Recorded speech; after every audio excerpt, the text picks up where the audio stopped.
Welcome to Outside Views. Today we're diving into the political system of Afghanistan in the year 2025, a country that has seen decades of war, instability, and shifting power structures.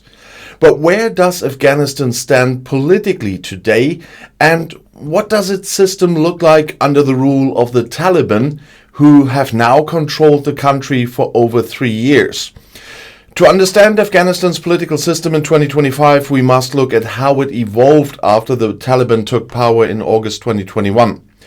Following the US withdrawal and the rapid collapse of the previous government, the Taliban established what they called the Islamic Emirate of Afghanistan. This was a return to the system they had in place before 2001, with a leadership structure based entirely on Islamic law or Sharia. In 2025, the Taliban remain in control with their governance model based on strict interpretation of Islamic principles. The country has no democratic elections, no independent political parties, and no official opposition. Instead, all power is concentrated in the hands of the Taliban's leadership, with a supreme leader known as the Amir al-Mu'min holding absolute authority. And this position is currently occupied by Hibatullah Akhundzada, who has led the Taliban since 2016.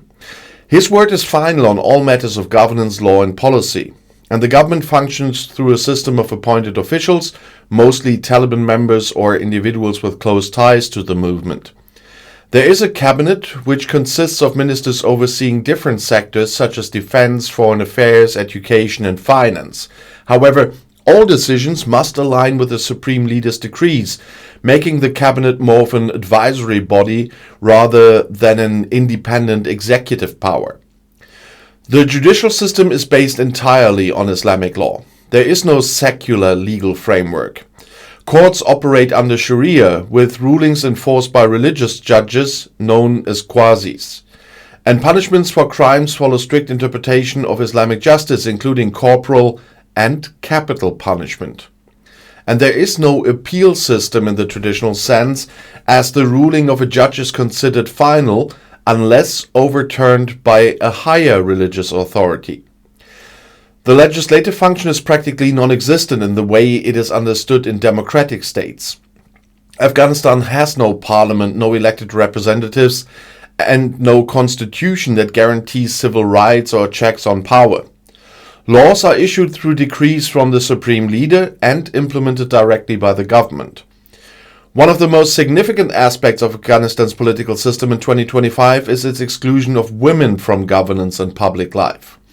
Since the Taliban returned to power, they have severely restricted women's rights. Women are banned from most forms of employment, are not allowed to attend universities, and have extremely limited freedom of movement. And this has drawn widespread international condemnation, but the Taliban remain firm in their policies, insisting that they are enforcing Islamic principles. The country's political isolation is another key factor. Few nations officially recognize the Taliban government.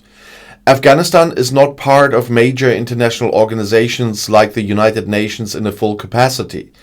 Only a handful of countries, including Pakistan, China, and Russia, have maintained diplomatic ties, mostly for economic or security reasons. Sanctions from Western nations remain in place, further limiting the regime's ability to engage in global trade or receive financial aid. And despite its political isolation, Afghanistan remains strategically significant. Its location at the crossroads of Central and South Asia makes it an important player in regional politics.